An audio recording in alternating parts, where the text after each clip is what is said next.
Johnny Cullen, what is your favourite game? Feels weird to be even asked that. My favourite game is The Last of Us. It does feel jarring to actually be on the other end of that for once. That's cool, it's good.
Okay, so to start off, how did you first get into games?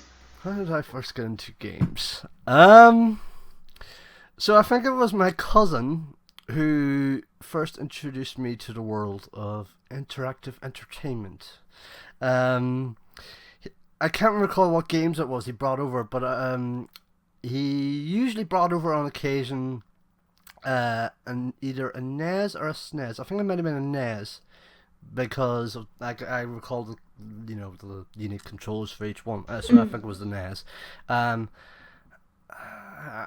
I think he brought over games like obviously Mario, and maybe Metroid. I'm not sure, but Oh it yeah. was something like that. But and my sister used to have Mega Drive. I can't recall which games she used to play as well. I recall a memory where I was in her bedroom and like her and her friend were kind of sorting games out, but beyond that, I don't think I ever played games with her. I think it was more my cousin. Every odd Saturday when I was 4 or 5, I would go to my brother's, play his Sega Saturn, and we'd play stuff like FIFA and Sega Rally, which of course Sega Rally being as amazing as it is. Oh Uh, yeah, definitely. Sega Rally is amazing. Such a fantastic game, yet to be surpassed in every possible way. I'm sure there was a few others, but FIFA and Sega Rally is the one that springs to mind, anyways. And then in late 1997, my mum brought back a Game Boy, like a see-through Game Boy from, I think it was Tesco's, and like you could see, the hardware and the circuitry and all that there, and the board. Um, and she brought it back for the intent for me and my sister to play it on, but it was actually for me and my sister to share it with, but it was actually mainly for me because she didn't play it at all, like she didn't touch it. And there was I only got one game of it, which was the 1996 Olympic Games game in Atlanta, which was the tie-in for the Game Boy. I don't recall if there was any other games out at that time on the Olympics, so I think that was probably the only game.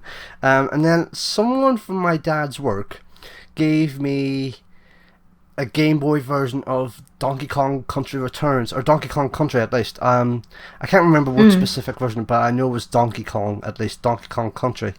And then a month later, this is where I can truly say this is how I kind of properly started gaming. Like, with it was Christmas morning, 1997, like 19 odd years ago this week, because we are recording this the week of Christmas. Yeah. And one of the presents I got was a PlayStation bag, and I thought it was just a PlayStation bag, like a kind of tote PlayStation bag I could wear to school. Like, oh cool, this is the really most awesome present. No, inside was the actual original PlayStation. And with it was Crash Bandicoot, Awesome. course, and a racing game Sony published at the time. This may be kind of obscure, but Porsche Challenge. Yeah, I thought you were going to say Porsche Challenge. I was like, racing game at the time, yeah. Okay, Porsche Challenge, I think he's going to say. Yeah, he did it. I find a weird fascination with Porsche Challenge at the time, mainly because I had this kind of weird story in my brain in which the lead male racer and the lead female racer had a kind of romance together whilst racing against one another in Porsche 911s racing around Frankfurt. But then I was a kid at the time. I was an idiot at the time.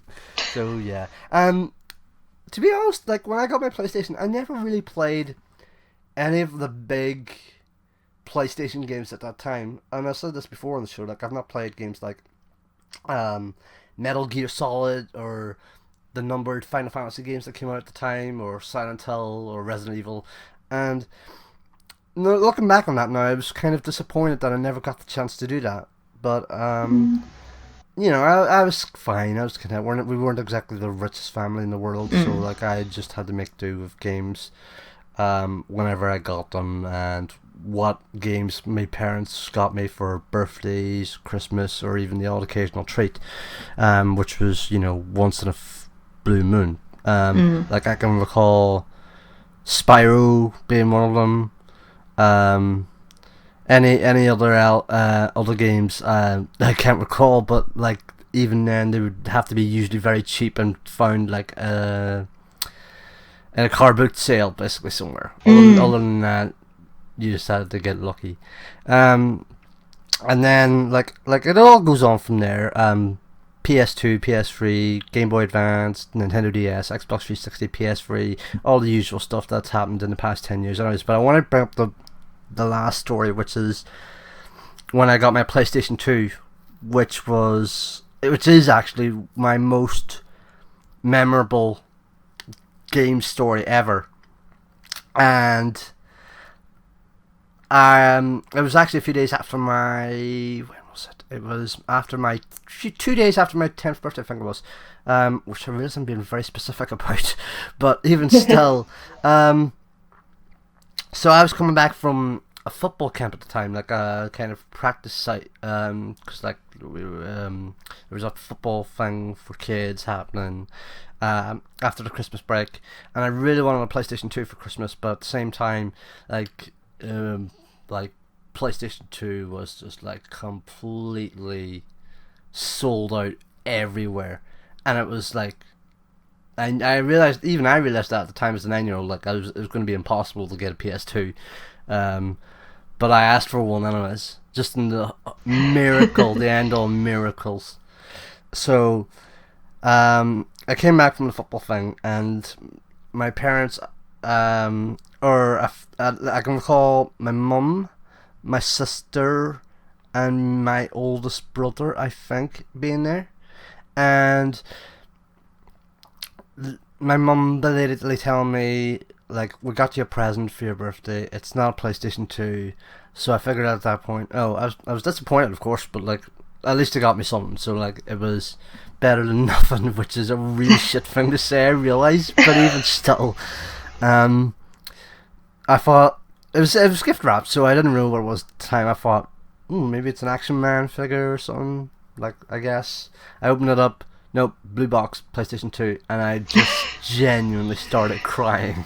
Aww. I was basically, at least for 5 minutes, an emotional Nintendo 64 kid. Albeit without the screaming. And yeah, I was just in absolute bits that, you know, my mum and dad actually went that far out to get my PS2, because they actually went from Derry, where I live, out to Belfast, where there was very few PS2s left, and my dad and my sister actually had to drive up to Belfast to get my PlayStation 2 with Ridge Racer 5, Ready to Rumble Round 2, and a DVD copy of the Rugrats movie. And I just turned 10. Yay. And like, I just felt completely emotional because I just recall like being like I said, I was just in absolute tears, and I think it was more that it was just such an amazing, humbling moment that my parents would go that far for me, and that they would, provide a great belated birthday gift like that. And also because it was just a PlayStation 2. So, yeah, I guess that's kind of how I first started playing games, essentially. The long-winded story, I guess, of it. It's a good story, though. Bits and bumps in there. So you geared towards Sony more? I was geared more towards Sony, at least for a good part of the late 90s, early 90s for sure. Like up until 2006, I was basically PlayStation. Like PlayStation 1, PlayStation 2, PSP. Like I was basically, PlayStation centric. I mean, like, that's not to say I didn't have sole PlayStation hardware. Like I had a Game Boy Advance as well. And the only game I got with that was Mario Kart Advance. And I had a Nintendo DS, but I didn't get any games for that until later down the line. And even then, that was just one copy of Nintendogs, which kind of speaks of how really bad I treated that system in terms of the games I got for it. So bad. Oh, I'm a really bad owner of hardware when I say I mistreated my Nintendo DS by not providing it with enough games, and I was basically providing more love to my PSP than my DS. which is something. I mean, if you compare, PSP did actually have quite a few really good games out on it. Oh yeah. But I always remember favouring the DS, although I have so many PSP games in their lovely little UMD cases. Rest in peace, UMD. Although, to be fair, like, I think the only thing I played at the time that I was really obsessed with on PSP was Need for Speed, Underground Rivals, and Metal Gear Acid, which was, if you'll remember, the card game. Yeah. Like, with its own side story, but it was a non-canon game. And it was really interesting because it was, like, Metal Gear, like, that wasn't one, not only action-based, but two, didn't have Kojima at the helm. I think he was a producer or something. Like, it was something handed off to someone else on the director's side. I think those were the two big games that I played for the PSP. Like, I had others, but I think those were the two ones that I was more or less obsessed with. Those two, and Crisis Core, actually, which was... Oh, Crisis Core was good. Which was my first foray really into Final Fantasy. Ah. So, as far as first forays go, that wasn't too bad. Now we know about how you got into games, but playing them, how did you get into working within our lovely industry that we have? Lovely industry? Jeez, I don't know if I would go that far. Oh, I have to be positive. I'm a positive person. Fair enough. I'm a bit more realist in that. Yeah, I could be the biggest negative person in the world, but I have to, I always feel I have to rein myself back to help others be positive, if you get what I mean. No, fair enough. Yeah. I think it's more, I am not the most happy-go-lucky person. It may not seem like it here, but I'm not. But happy. So I started, I think, to go back to before I actually started, I have to go back about to 2005 when I first kind of started dipping my toes into games writing, and I started out with a website. It was not a website as such. It was a kind of you remember free webs, like it's out of business. Was that? I guess that was after GeoCities. It was after GeoCities. I'm a GeoCities person originally. Like, it was basically this place where you could build websites, and I basically started up this shit, for the lack of a better term, website called Game Zone. And by the way, when I say Game Zone, it wasn't spelt very correctly. I spelt it in a kind of hipster kind of way. And I'm not going to go into full details as to how I spelled it, but it was basically bad. You're figuring out how it was spelled, wasn't it? Did you spell it like Leet speak? So kind of. was your A in, was the A a 4 or the E a 3? I don't know. No, it was more of a misspelling than it was leet speak than anything, because it just seemed a lot cooler. I'm not going to go into how specifics of how it was exactly spelled. Okay. But it was embarrassing. But at the time, So you said that was in 2004? It was 5. Like, it was 2005. So how old were you? Sorry, I'm just curious. I was 14 at the time. That's pretty cool. And E3 was starting at the time. This was when all 3 of the platform holders were starting to unveil details for the next Nintendo console, the Xbox 2, the PlayStation 3, and of course we all knew what those became, the Xbox 360, the Wii, and the PlayStation 3.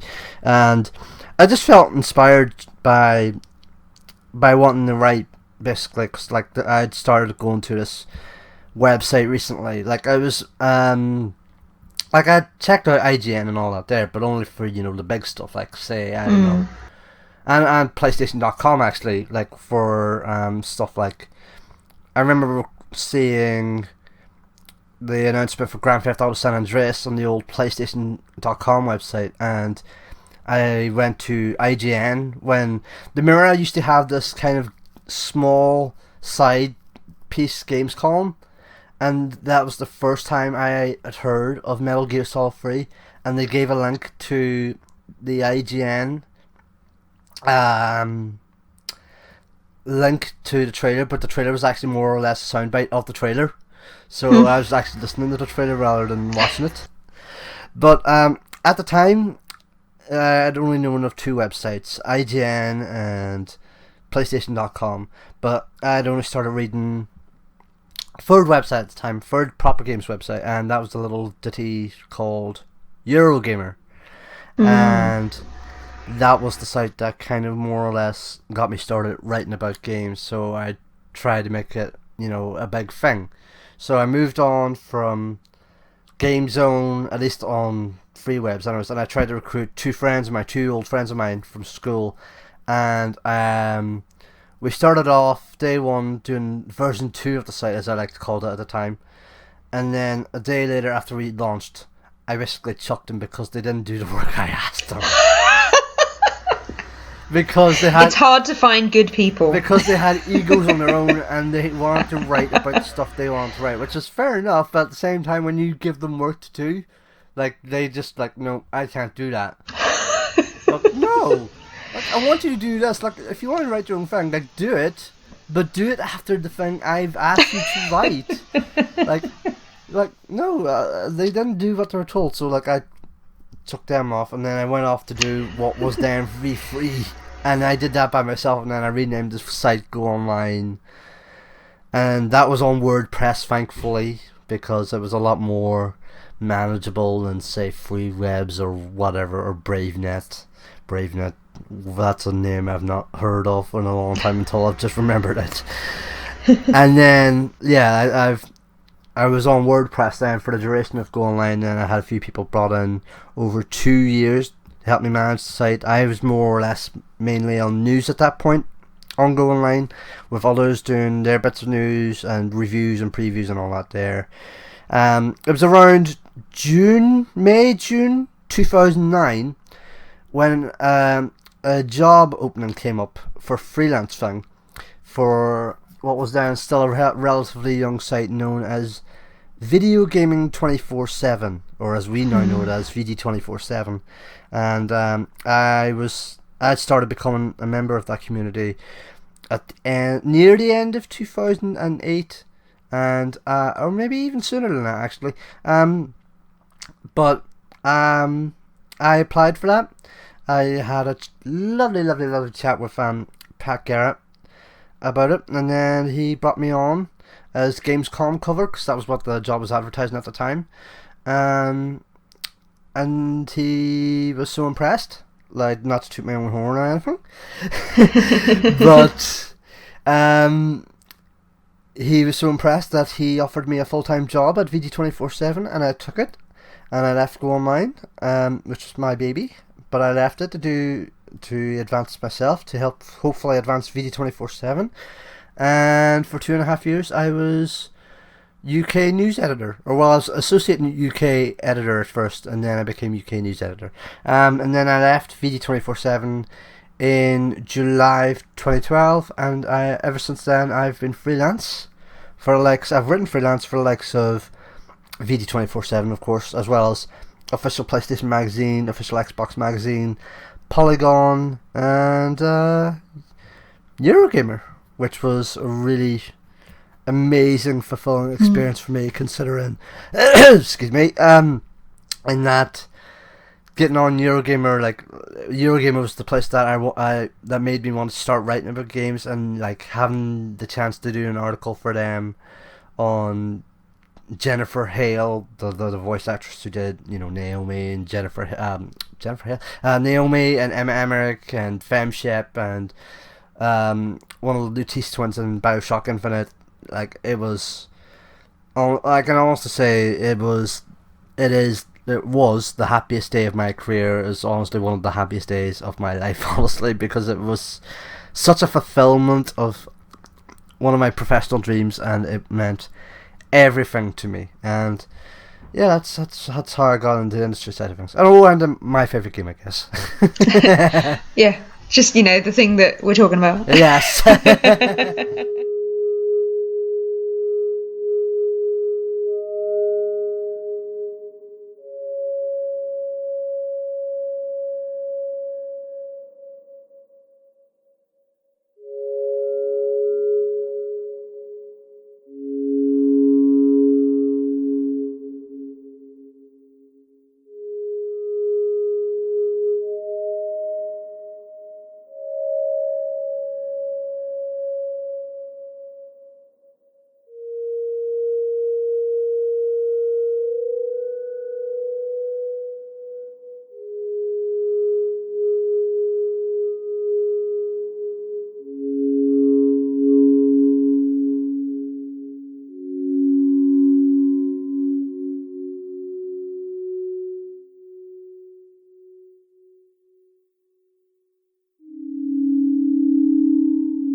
So, your favourite game, The Last of Us.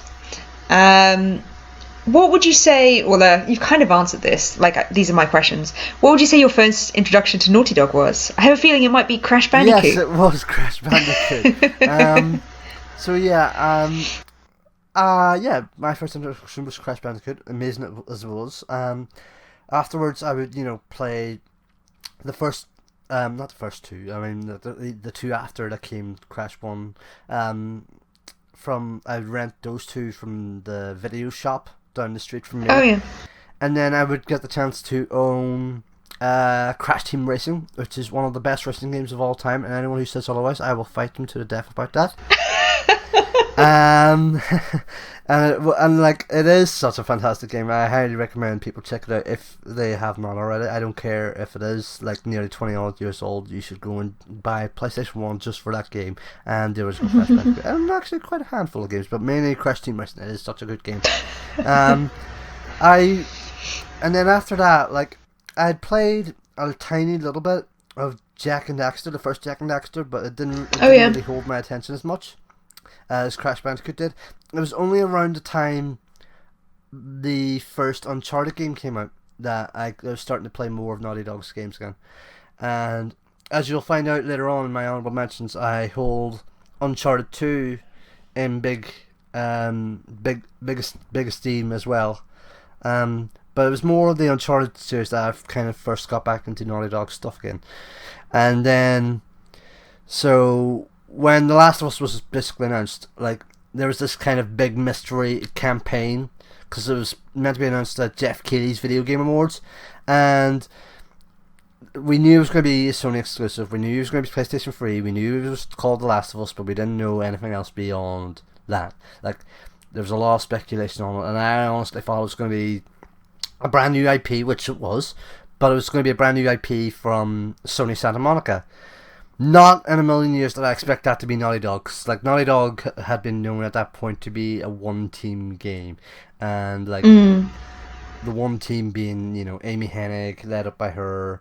Like, at hindsight being 2020, you know, there was perhaps clues of where is, you know, the other people who were involved in Uncharted 2's development, that who were high up on that development, and where were they, what were they working on, because they weren't working on Uncharted 3.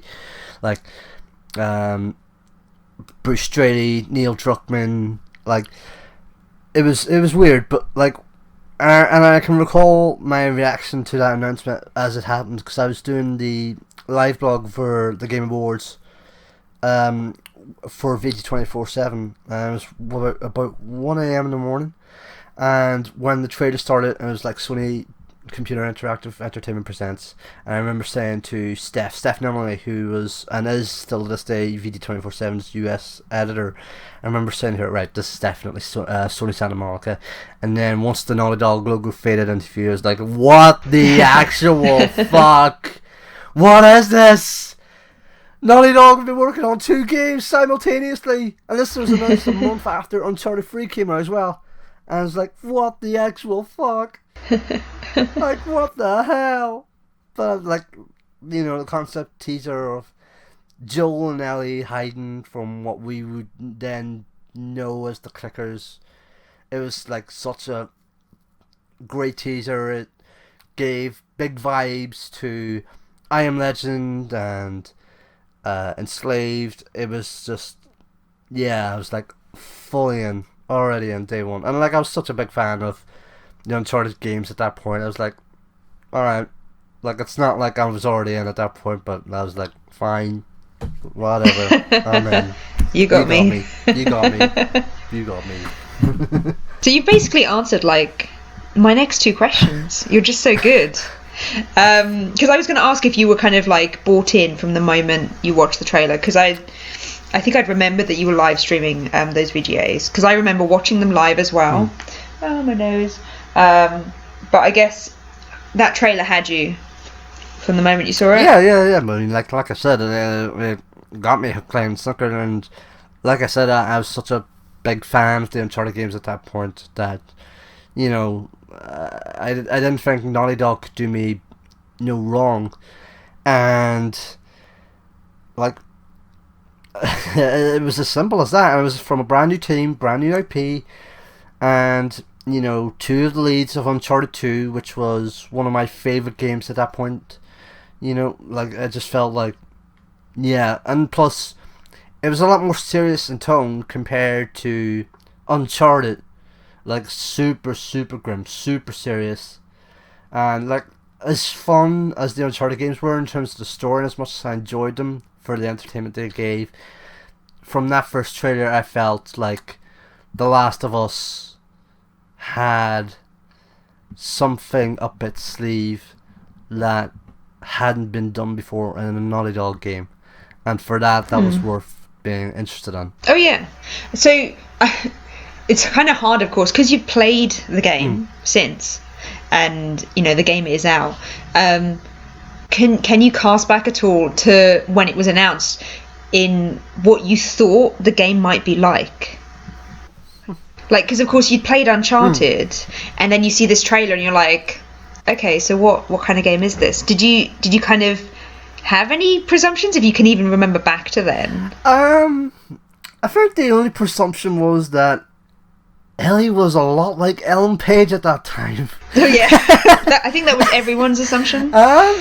She was very Ellen Page. In terms of how it played or how it was in terms of even genre, I think the first thing was immediately obvious was, this is not an action game. This is a horror game. And, like, this felt like Naughty Dog stepping out out of its comfort zone in a sense. Like, I'm still story driven, but I was stepping into something new. I think that was the only presumption I had at the time. And like, I think now it's not as horror driven. I mean, like, there are, moments in the game which we'll touch upon, I'm sure, but like, it's not so much a horror driven story as it is a character driven action story, action horror, survival horror story. But I think the only presumption was that this was going to be a horror game, and that Ellie was Ellen Page. So, kind of, I suppose, on that note, do you feel that it felt, now that the game's out, you played it came out years ago, do you feel that The Last of Us was the natural evolution of Uncharted? I think yes, but also no, in a sense, because it feels like there is certain elements of The Last of Us that do borrow from Uncharted for sure, but it feels like, from a gameplay sense anyways, that it borrows a lot more from things like Resident Evil 4 and the over-the-shoulder camera view from that. Although that was more the norm for action games anyways, but like, it felt like Resident Evil 4 is such a big inspiration for that game, and I feel, and it wears it hard on its sleeve. Like The Last of Us has so many inspirations, like No Country for Old Men, The Road, and like Resident Evil 4, but in terms of game inspirations, like game inspirations, Resident Evil 4 is the biggest one. Like, there are a few others, I'm sure, but it's all going blank in my head. Resident Evil 4 is the big one that stands out for sure. Do you have a favourite level within the game? If you think of it within a level sense. Yes. So, The Last of Us, in case you don't know, is set across all 4 seasons throughout the course of a year. So I'm going to try and break this down as much as I can. So, the game picks up 20 years after the game's prologue. By the way, can I just mention, the game's prologue is genuinely one of the most heartbreaking scenes in a game ever. I cannot emphasize this enough. It is. I've played games which have had heartbreak written all over them. Like, I've openly wept at Metal Gear Solid 3's ending. I have cried at Journey most recently. I cried at The Last Guardian, but honestly, I don't think you will find a more heartbreaking moment in a game than Sarah's death in The Last of Us. It was just genuinely heartbreaking. And I mentioned this, I got the chance to interview Neil Druckmann for PlayStation Magazine for a big feature we did in The Last of Us, and I mentioned it to him at the time of how Sarah's, like, the game, like usual, most games like take a while to pull you into their world, into the story. Like, it takes about a few hours at a time. With The Last of Us, it took something like 15-20 minutes, and that was with the prologue of that game. And I think that's a big credit to the game, and that it managed to do that in such short time. But I digress. Your question. So the game takes place across 4 seasons. I'm trying to think of the running order. It was, I think, summer, autumn, winter, spring. So summer was in Boston, and then Billstown, and then Pittsburgh. Autumn was Tommy's outland town, and then Colorado. Winter was the big snowy blizzard level where you play as Ellie. That is my favourite level. And then spring is Salt Lake City and the giraffes and the hospital. And I like how I just mentioned giraffes in reference to the actual spring level, as if there's nothing else of importance in that level. Well, it's the main thing you remember. Winter for me just completely blows everything else in the game away. Like, playing as Ellie was just an amazing moment for me in that game, in that it just felt right, because it felt like the game was, in hindsight, setting her up in building her up as a character to survive, and the game's tagline is basically survive and endure. And I don't think there is a much better emphasis on that tagline than in Winter, because here Ellie has to survive and endure, not just survive, the clicker on set, but also, just generally survive, eat, and all that there. Like, she has to hunt for food, she hunts for deer at the start of Winter. She has to look after Joel, who's just gotten severely injured. And then she has to deal with David, which is David, played by Nolan North, like David and his group of cannibals. And I think how Naughty Dog designed that entire section of the game, and how then you're in the town and you have to, escape David through the big snowy blizzard, and then find yourself in the diner, and then you have to hide from David and then try and kill him. And it's at the end of that section of the game where Ellie truly emerges in the worst possible way, because like at that point before that she's still a kid. She still has some semblance of innocence around her, but by the end of Winter she realizes that she's basically emotionally and mentally cracked at that point by Nolan North's character, and to the point where after defeating him, and I say defeating him, it's not the best term to use, but like it's when Ellie kills him, like she's just hacking away continuously. Not like a proper decisive blow like once or twice, but like just continuously hacking away onward, on and on and on and on and on and on and on. And then Joel runs and she's just like kind of jumpy at this point, like that kind of emotional high, the adrenaline high at that point. And Joel runs and grabs her like, "I got you, baby girl," and all that there. And I was just like, "Fuck, I can't do this anymore." Like that was the point. That was the exact point that The Last of Us became my favourite game. And it was such a very emotional, nerve-wracking scene at the end of Winter. It was such a well-designed piece of game, basically. It was such a well-designed part of the game, gameplay-wise, story-wise. It was just brilliant. Cool. Good answer. So I'm going to now throw in a curveball and say, okay, so that's your favourite bit of the game. Do you have a bit of the game that you don't like? Not necessarily a whole season, but maybe if there's a certain segment that you don't like. I think I know in my head what I wasn't a huge fan of, but then, I don't know, like, do you have something? I'm trying to think. Of course, it's always kind of hard when you're talking about your favourite game to pick it apart. See, here's the thing. I've always been of the belief that nothing is ever perfect, and The Last of Us is definitely, not perfect. But in saying that, I can't recall anything that I can, say is bad about the game, or something that I don't like. I'm trying to think really hard. I may have to put in some elevator music here to pass the time.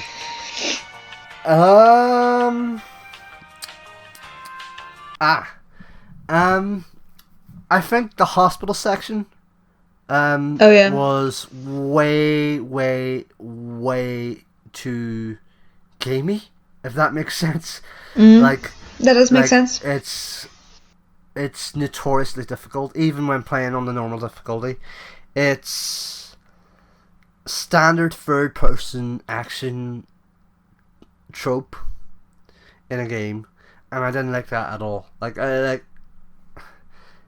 I think at that point it was more of a design level that was meant to be based around stealth, which was fine, I guess, but at the same time, considering the tone of what that piece of the game was going for, and that Joel was trying to stop the Fireflies from getting into, Ellie's brain and, have her be the cure of the cordyceps virus.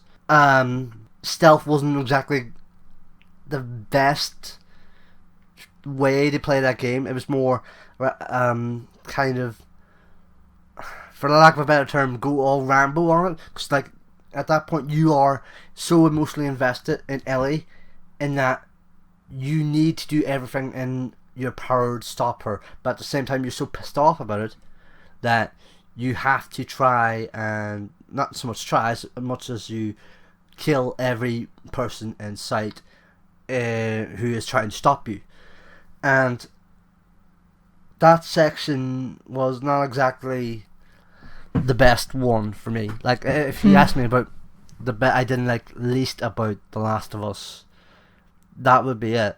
In that it was too hard, and I think it was designed for something else in mind in terms of playstyle.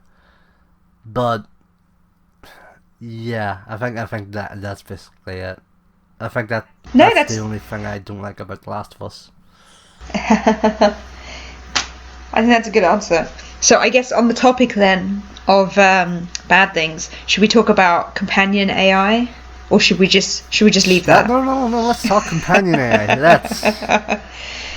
Let's. Did you have them ruin the game for you, or did you ever feel that they were counteractive to the experience that you should have been having? Because I know I felt that. At least in a gameplay sense. Yeah, sure. In terms of Ellie would, appear out into a ground where there was enemies, like clicker enemies or human enemies, and they would spot, she would be directly exposed, but they wouldn't see her. But if they saw you as the player, as Joel, then you're screwed. Yeah. I think Naughty Dog explained this. I can't remember the exact answer. Oh really? But it would have just made things a lot harder. Oh yeah, it would have. Well, a big thing within game design, you can't have a player feel like the game has broken their experience for them.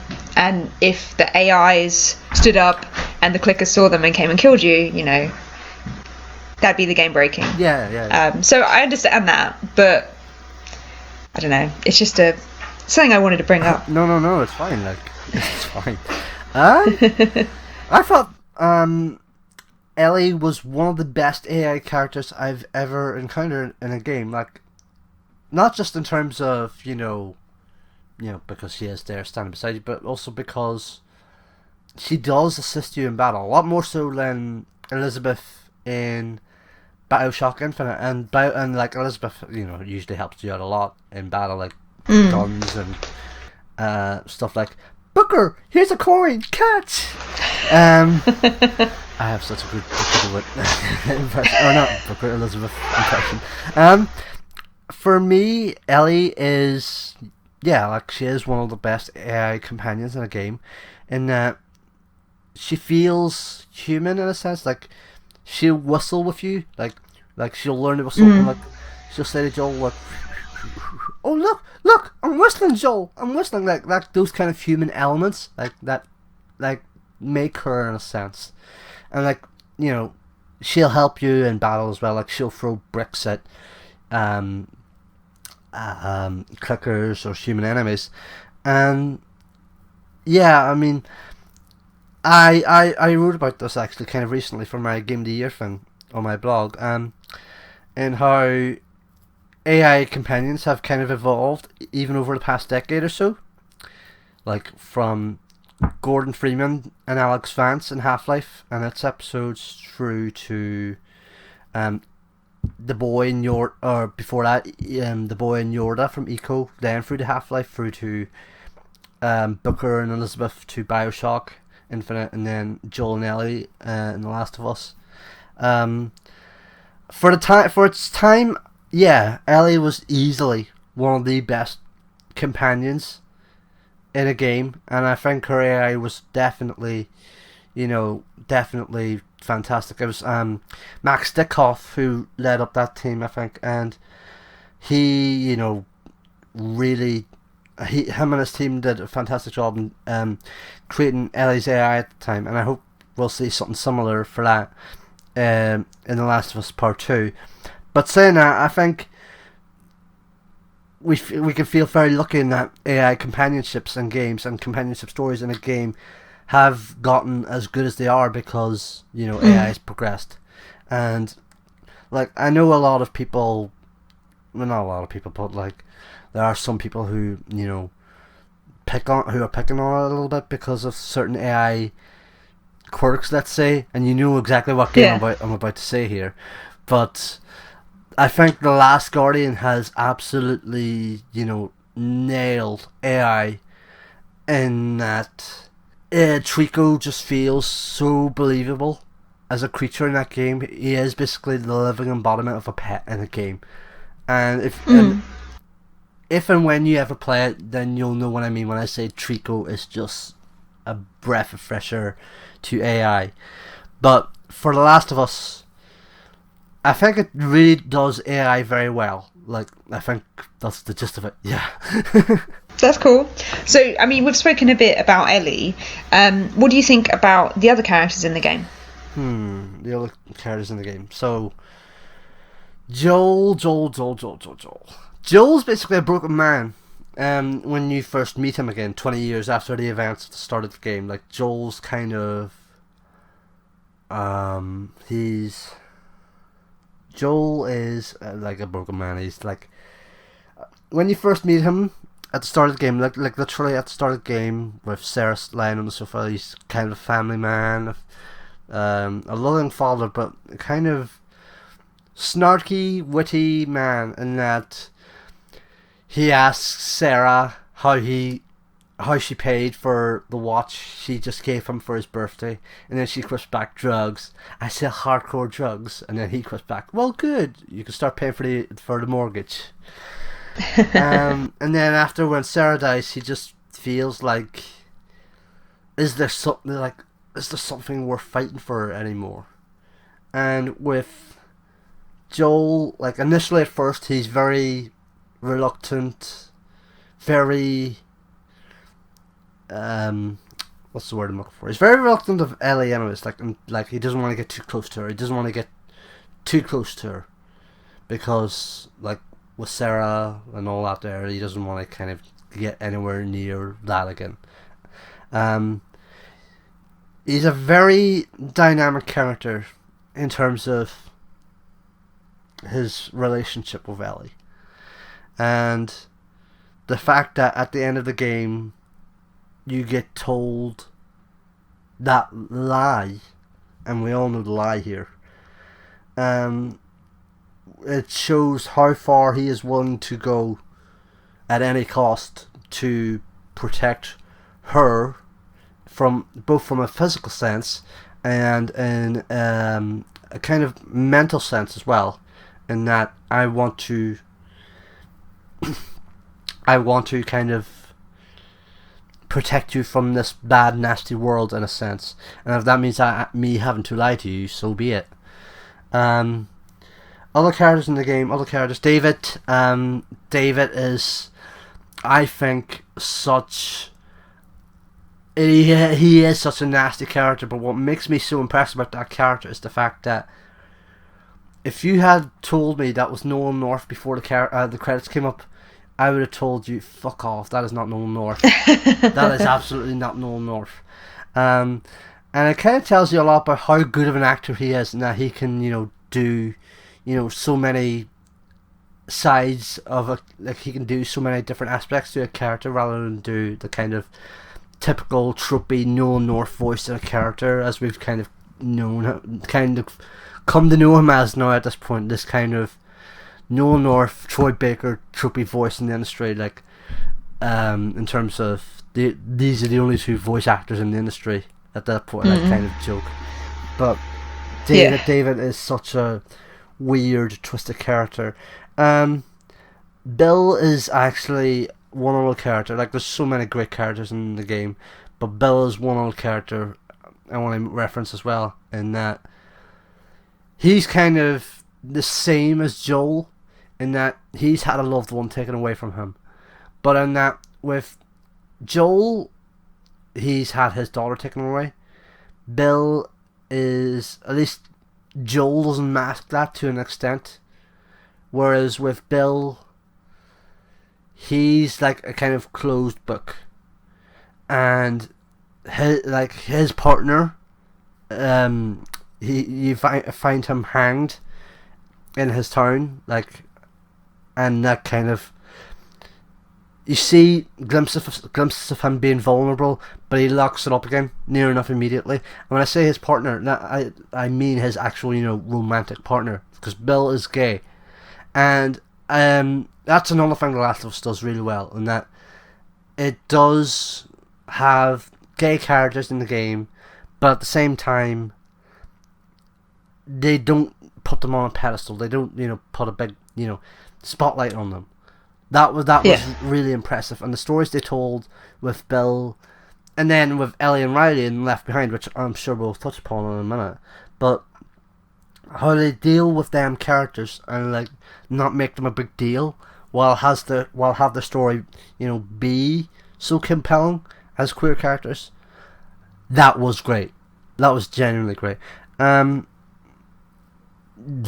there are other characters in the game that that stand out for me. I'm sure, like Tommy and all that them there, but I think those are, besides Joel and Ellie, those are Bill's the big one for me in terms of the one that stands out for me, anyways. Yeah, and so just briefly talking about other types of characters in the form of the enemies, what did you think of them putting the clickers into the game and how they're insta death? And of course not many games at the time had really gone to that extent. There were a few things here and there, but nothing really went that kind of completely abrupt in the nature of killing. So what do you think about those? Because I absolutely love the clickers to death, if you ask me, but I was interested in hearing what you thought. So here's the thing: I'm not very good with horror games. Like I say, The Last of Us is not a horror game, and it's not. But at the same time, it has those kind of horror tropes, and I'm not very good with horror games. Like, I have a few horror games here, but like on my shelf, like I've only barely played, Alan Wake and Silent Hill 3 and Resident Evil 4, and even Alan Wake's good. Is a big action game. At least for me. But in terms of The Last of Us, like, it is primarily an action game, but it does have those horror tropes, and I think the clickers are definitely one of them. And I think for me, the clickers were definitely scary at numerous points in the game. Like, there's 2, maybe 3 bits that stand out for me in terms of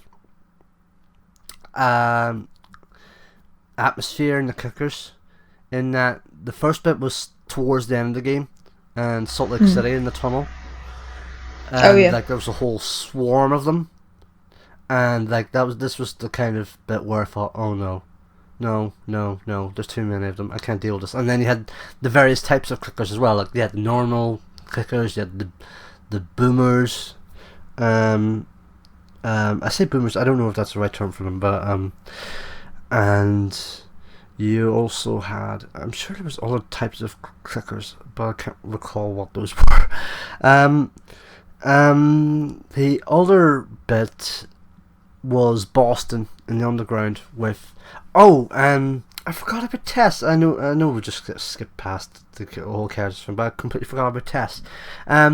So Boston and the underground bit where you, Ellie and Tess, you have these kind of whole swarm of clickers, and it's worth bearing in mind, like, in case anybody listening to this doesn't know, and they've not played it. By the way, if you haven't played it yet, what the fuck's wrong with you? The clickers are blind, but they can hear very well. They're basically like bats, in that they can't see, but they can hear really well. Like they're sonar, and you would have to, be very careful walking around them. And if any level in that game represented horror at its biggest, then I would say the Boston Underground definitely had that. In terms of its design, I was from a gameplay perspective in the insta-death, I don't know if I actually recall having that many deaths in the game playing it as a clicker. I think it was only when I first encountered the big daddy of them all in the gym in Billstown, where I kind of got my first clicker death. And like, there are a lot of gory deaths in games. Like if you kill off Lara Croft in the Tomb Raider reboots recently, like those deaths are very sickly and gory. But The Last of Us has them as well in spades, and like the clicker deaths, like when they bite into your neck, it's really, really bad. And like the only way you can stave off insta death is if you have a shiv on you, like 1 or 2 shivs. And otherwise, like you say, it's insta kill, you're dead. But even then, it's not just with the clickers. Like there's very gory deaths in the game, anyways, with human enemies as well. With like with the human enemies, and it's a very, like, I think it's clear at this point, it's a very gory game. Not just in terms of your deaths from the clickers or the humans killing you, but also in terms of limbs blowing off whenever you throw pipe bombs or grenades or whatever. Like, it goes without saying, a very, very, very gory game. Okay, so what did you think about the ending? That's the $1 million question, isn't it?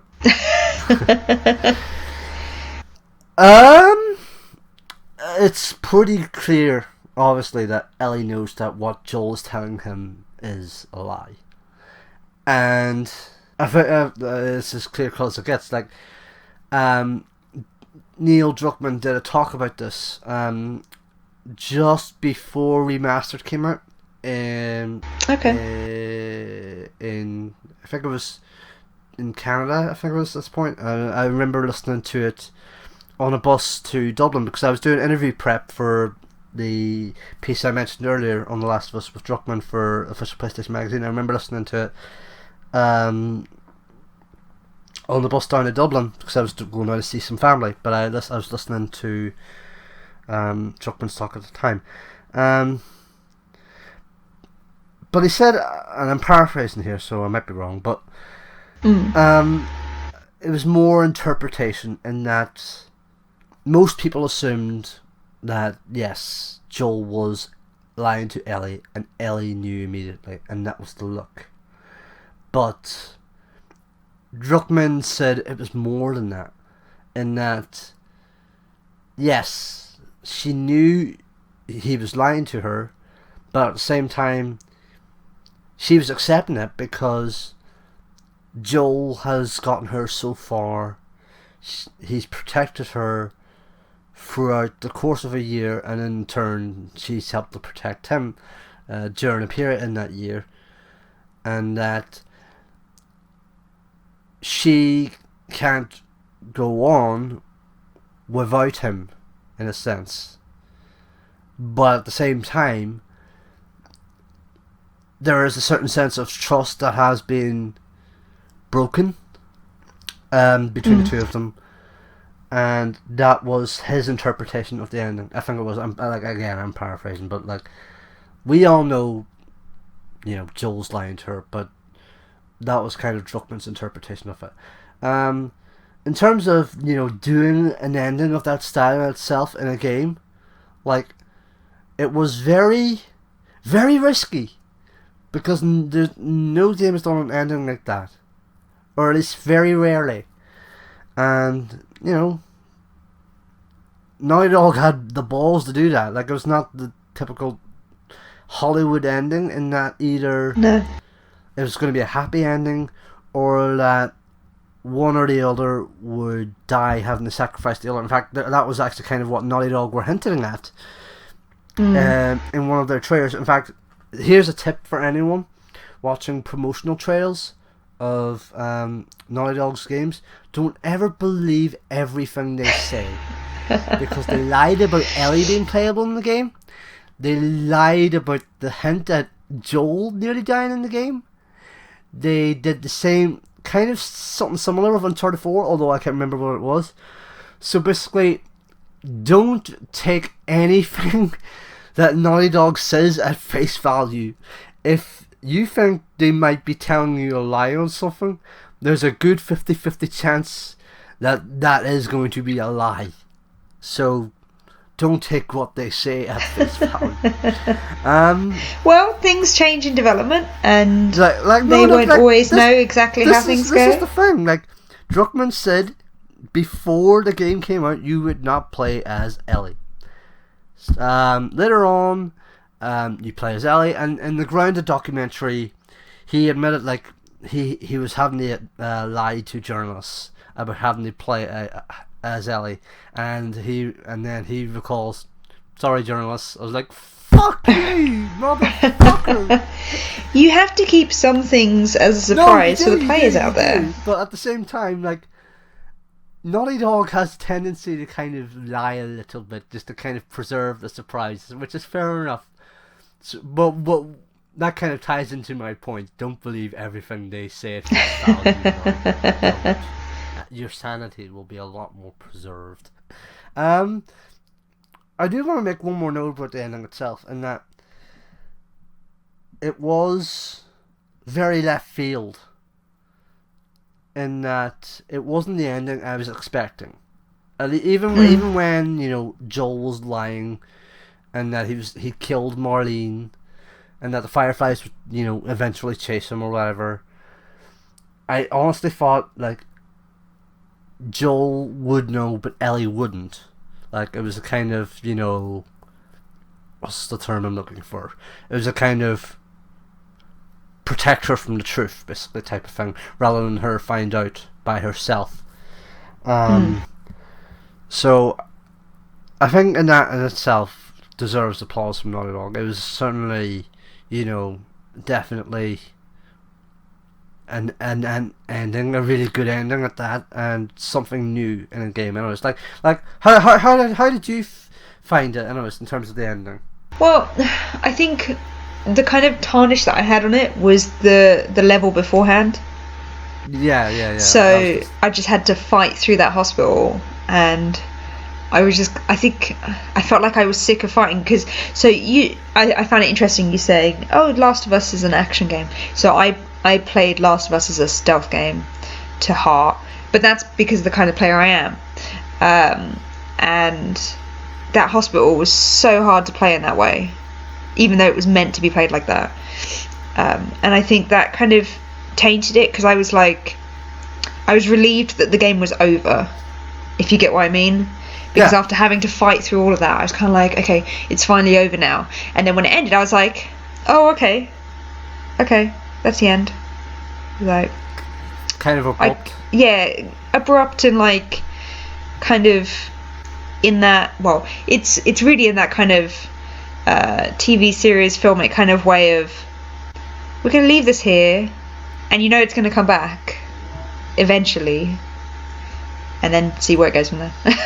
So I was like, okay, I played this. This is alright. It's funny you mentioned how you tried playing it as the hospital bit and stuff, because that basically ties into what I basically said earlier, in that level was meant to be something that it shouldn't be. Like, it should have been a proper, you know, guns blazing action, you know, bit. But at the same time, because it was so difficult and got too tropey for its own good, and plus the fact that it was just I just think it's a shame that, like, that level, I'm sure, could have stopped people from playing, because you do get that in a lot of games. You'll get certain levels which people will bat their heads against a wall trying to get through it, and then eventually give up. And I think some people would of course have been like, okay, I've got this far, I have to get through this, the game must be over soon, it feels like it's going to be over. But the fact that, I don't know, last levels generally get left till quite late in development. Last levels also don't always get as many eyes on them as you'd hope, because they're the last level. If people play a game in chronological order when you're creating it, sometimes the last level won't get looked at so much, or like the last from few. And at least in, big old development. And I just think it's a shame that it felt to me that was the weak point of the game, and it was right at the end.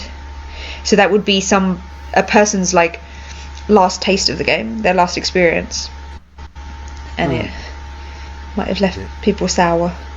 Yeah, like with me, I was just getting so frustrated more and more, just throwing the pad down. Like stop being so notoriously difficult. It should not be this hard. But and I was playing it on normal as well. Yeah. So, do we want to talk about multiplayer? Multiplayer. I'm not a big multiplayer guy, and I've not played a great deal of The Last of Us multiplayer. No. But I have played, quite a good bit of it. Like not a lot of it to talk at length about it. Oh yeah. Because like I am a big story-driven guy. Oh yeah, like same here. Like, but I've played hours of it. I don't know. I think the way they tie in a meta narrative into it between the two gangs in the game, the two groups, was fantastic, and how you had to collect resources over various game modes was genius. Like with Uncharted, Uncharted's multiplayer, it's basically typical third-person multiplayer by the numbers, which is fine. It works. It's not tacked on compared to most, other multiplayer suites. It works. But with The Last of Us, it has a very narrative-driven... Not very narrative-driven, but it has a... But more so than other games. Yeah. Like, it has a narrative small narrative in that multiplayer. And I could appreciate that. In terms of how it worked, like, it was fine. I enjoyed it. Like, it was basically still a by the numbers, multiplayer in itself. But the reason I enjoyed that more than Uncharted's multiplayer, I still yet to touch Uncharted 4's multiplayer even, by the way, is that because of that narrative, it gave me incentive to go back and collect resources, collect food for my gang of survivors who had come in to my my neighborhood and all that there. Like, I even love the fact that they had these kind of survivors come in to your group, that every time you played a game of multiplayer, they would be based around your Facebook friends. If you hooked up your Facebook. I like that. I really like that a lot. But it also means that you have that XCOM conundrum, in that if one of your friends dies, you just feel no. I find that funny that you call it XCOM conundrum, because it's a cannon fodder conundrum. Because cannon fodder came first, but it's the older school version, of course. But you're a young'un, not that I'm old.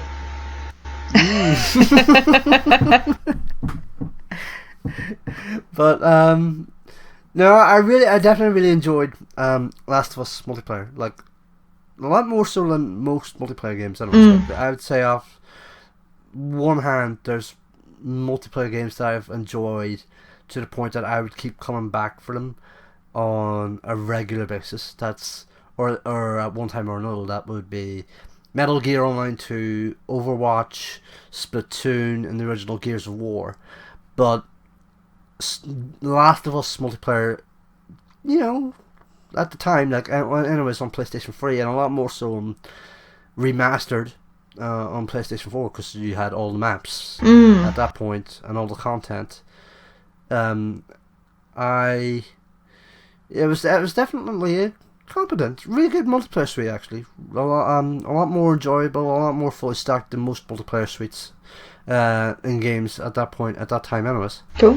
Yeah, my only issue was when I played it, I'd always get with randoms, and they didn't know how to play the game. Or they were playing it wrong, at least according to how I wanted to play it. It's basically the Overwatch conundrum. We talk about the XCOM conundrum, it's basically the Overwatch conundrum, in that they're not escorting the payload. Yeah. They're not. Only it's the Last of Us variant of it this time. Okay, so should we talk about the DLC? Let's talk Left Behind, I guess. Yeah. I love it. I genuinely love it so much. Not just because of story aspects, but also from a gameplay aspect as well. In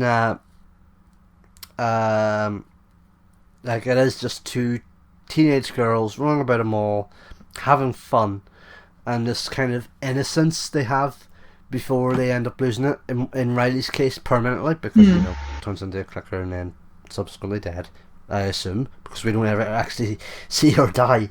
I think Left Behind, there's 3 DLCs that I hold up in really high regard, and I think they're the 3 best DLCs of all time. There's really good DLCs out there, story-driven DLCs that I think that are really good, but these 3 I think are the best DLC of all time, and that's Mass Effect 3 Citadel,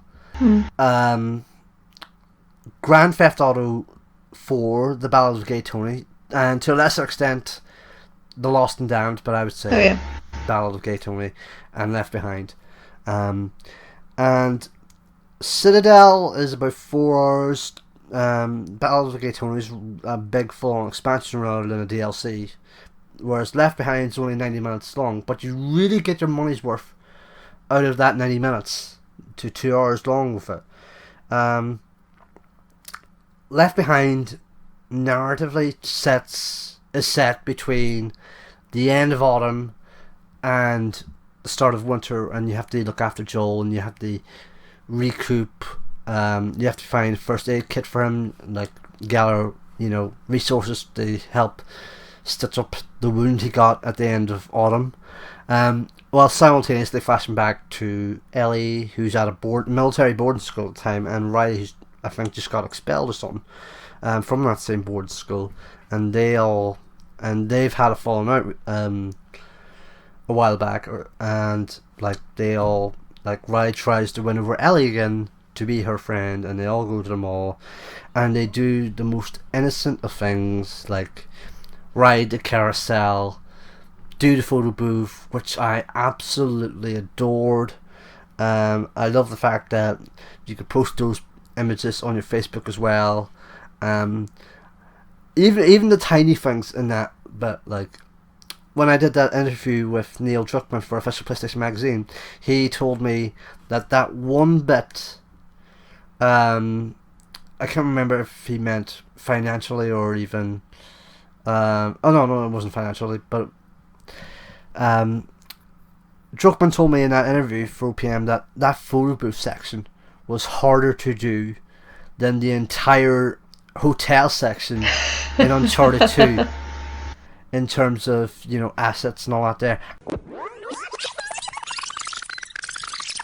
The brick throwing was kind of core gameplay. The water gun, that was an early idea, that was core gameplay, and those were easier, I think, to figure out. But then the photo booth, that must have gone through a dozen iterations, and I tell people this, it's like that was as hard to create as the collapsing building in Uncharted 2, as far as resources, as far as animation, as far as like time spent on it. But it takes all these nuances. It takes like the dialogue has to be perfect. How quickly you press the buttons between the options that you have has to work. The timing of the humor has to work. And then it has to fit in this larger arc of the relationship between Ellie and Riley. So when you finish the photo booth, you get a hint of like, well, this relationship is more than a friendship. Druckmann told me in that interview for OPM that photo booth section was harder to do than the entire hotel section in Uncharted 2 in terms of, assets and all that there. And I found that hard to believe because the hotel section in Uncharted 2 was such massive spiral thing, set pieces and all that there. Whereas the photo booth was just this kind of nice little cool serene moment featuring 2 friends taking photos, and I really enjoyed that, like down to the little details like Ashley Johnson and the actress who plays Riley, I can't remember her name, I'm very sorry, like all them just acting like pure children at that point. Like I love that. I love the performances. I love the fact that they were so innocent. And I love the icons, where you get to choose the kind of reaction you're going for in the photos. By the way, interesting tidbit: that art, those little icons, was done by Alex Neonaki, who was on the show last year, or this year. Well, it's kind of technically last year at this point.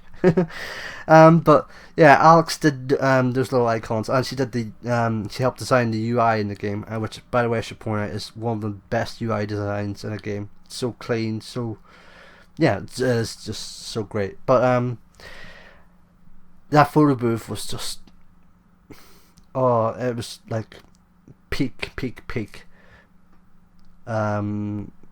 friendship at that point.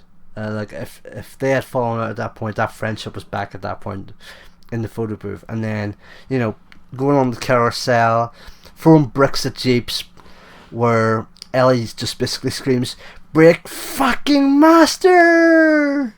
And you know, playing the imaginary arcade game, even though it's broke, so she can't actually play, so she has to imagine it. Love that. And then, of course, we can't talk Left Behind without, you know, the kiss, which is honestly one of the most sweetest moments in a game that I've ever encountered. And it's just, I mean, what can you say to that? I mean, like, it was just so unexpected. Although in hindsight, now, like, there were vibes at the time thinking, is something going to happen? But even then, when I had those vibes, it was still so unexpected, but it was still something so sweet, so lovely. And I love the fact that then that kind of sweetness, that innocence, is then taken away very abruptly by the clickers running around the corner, and then just like, yeah, time to high-end it out of here. And that was like, no, give them another moment. Because it was so sweet, and like there was no regrets from the both of them. I really loved that scene. It was just so wonderful. And from a gameplay perspective, I guess Left Behind really did a few new things that that the main game didn't do. Like towards the end of Left Behind, you have the opportunity to have clicker and human enemies battle against one another, in that you could sneak out one area and then get back into the main foyer. So rather than, you know, you had the option to take them out, you know, one by one or whatever, but at the same time you could play them off against one another and use that to get out from that area and then sneak down into the foyer. So that was like the big gameplay design twist for Left Behind, and I really enjoyed that. And I hope for part 2 they really, you know, refine on that and have that be a big core mechanic of the game anyways. But yeah, I adore Left Behind just as much as the main game itself. It's just so good. And if you don't have the main game itself, you can get Left Behind on the PS Store standalone. And if nothing else, I sincerely advise you check that out. It is such a good piece of content. It's 90 minutes long, 2 hours long. It's no more long than, say, a playthrough of Journey. It's easily worth checking out. Easily. Yeah, I mean, it's like, you know, the length of a film. Anyone can find that time to play that. Exactly. Yeah. I don't know why I didn't make that comparison. I just called it a comparison. Journey. So, whereas I'd be like, pretty sure it took me a lot longer than 2 hours to play Journey. Cool. So, is there anything else that you would like to say that you really liked about The Last of Us? I mentioned the UI, didn't I? You mentioned the UI. Yeah. Yes. Okay. This is weird because I got to prep Alex Neonaki for that, and I'm not just saying that because she was a guest on the show. That is actually a really good UI. I think Let me have a think. I might need to put elevator music in here.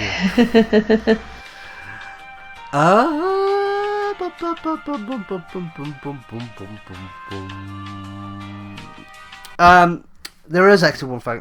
Yeah. I mentioned the prologue of the game, and in turn connecting that with how you play as Ellie rather than Joel in Winter. I really love the fact that you play as Sarah in the start of the game. Oh rather yeah, than of course Joel. you do, don't you? Yeah. And I was talking to Druckmann about that for PM, and they had planned to actually, have you play as Joel at the beginning of the game rather than Sarah, but then you never really encounter the terror that a child has when this big catastrophe goes off, and it's a feeling that's not been encountered in a game before, and so that was. And again, I'm paraphrasing here, but like that's kind of why they had Sarah, have her play as her at the start of the game. I love that so much, and like even a little bit like as you're exploring around the house, as you see what's unfolding. Even before that, you wake up in the middle of the night and you find the card you were meant to go give to Joel, and she's like, dang it, I forgot to give him his card. And then like that kind of small tiny bits of innocence, and like it's a small bit of innocence, but like the game is built around innocence in a sense, and how that gets kind of broken, or in another way, metaphorically, and in some cases literally killed. And as you play the start of the game as Sarah, that kind of innocence slowly starts getting taken away from her.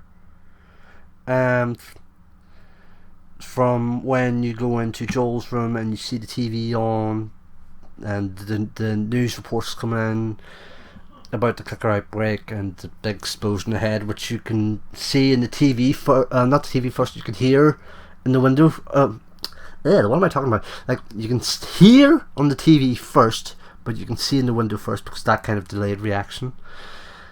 And then you go downstairs and there's no one there, it's pitch dark, and then you find this kind of phone. It's Joel's phone. It's Tommy texting him, "Where are you?" and all that. There, like at that point, you start realizing something's up here. Something's not right.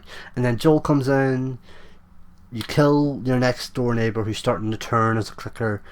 You're shielding Sarah at this point, and that's that kind of petrified fear that you encounter playing as her from start all the way through to when your car gets totaled in the town at the start of the game. And I think that putting her as the playable character for the start of the game was just brilliant. I absolutely loved that. I think that's the only other thing that I really liked that I've not got to talk about until now, I think. Yeah, I had completely forgotten that you do actually play as her. Because I think I remember when I started up, I think I was back in Aldershot, and I think the lights were off in the room when I was playing it, and like my twin and our partners were both like watching. I think the lights were off, which was good because of how emotional it is. But yeah, we were all just like kind of set back by it because we didn't know what to expect for the start of the game, and it is a really good start to a game. It's in the same way the ending is such a left turn from the kind of tropey endings. It's the same here with the start, and like it's very left field. Yeah, it's not what you'd expect. Exactly, like it deserves a lot of credit, Emma, for sure, in that it avoids doing the usual. I really like that.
Okay, so we've talked about The Last of Us quite a bit, with it being your favourite game.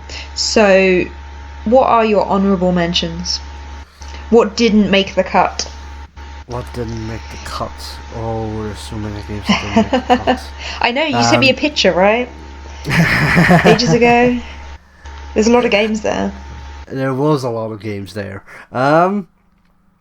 So, I have to mention this at the top, because quite frankly, if it isn't The Last of Us, this is my favourite game. Metal Gear Solid 3, I have to mention that. Quite frankly, I could make an entire segment of Metal Gear Solid 3. Metal Gear Solid 3 is basically the game that made me want to write, and therefore, in turn, made me want to write about games for my favourite places, especially Eurogamer. Metal Gear Solid 2 will briefly touch upon as well, because that's on the list as well. But Metal Gear Solid 3 is, if not The Last of Us, my actual favourite game, because of its story.